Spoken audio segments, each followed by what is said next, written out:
So, you are trying to figure out if the book you want to use for your homework is academic or scholarly. Well, you clicked on the right video. I'm going to walk you through some tips that will help you make sure whether your book is academic or not.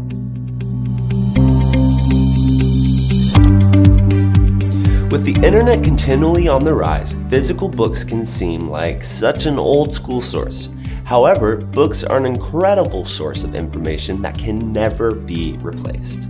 So first, let's try and define what a scholarly or academic book is.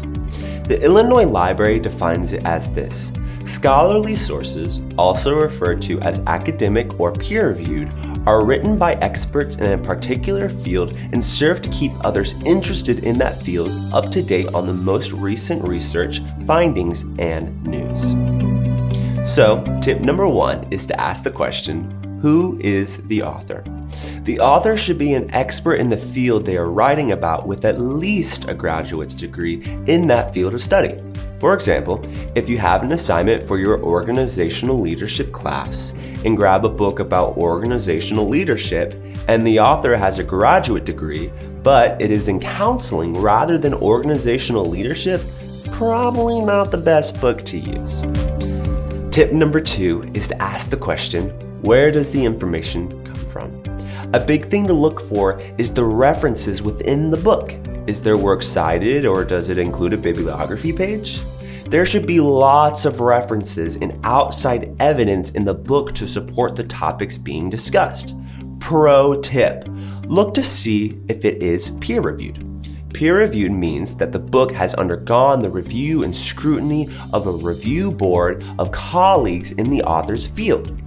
If the book is peer-reviewed, you can be sure that the information has been critically evaluated for originality, quality of research, and clarity of presentation by the author's peers.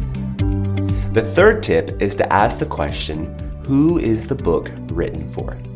Much like online sources, books can be written for a specific audience. An academic source should not be written for the general public. Here are some examples. Newspapers and magazines are not academic or scholarly. They are made to entertain and provide general and popular information to the general public. Here are some other reasons why they are not academic. They are produced daily and weekly.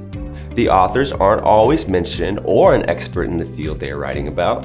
And newspapers and magazines can often have a strong bias pull in their writing, which is always a red flag.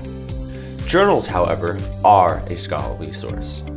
Journal articles are made to provide information about the original research or experiments.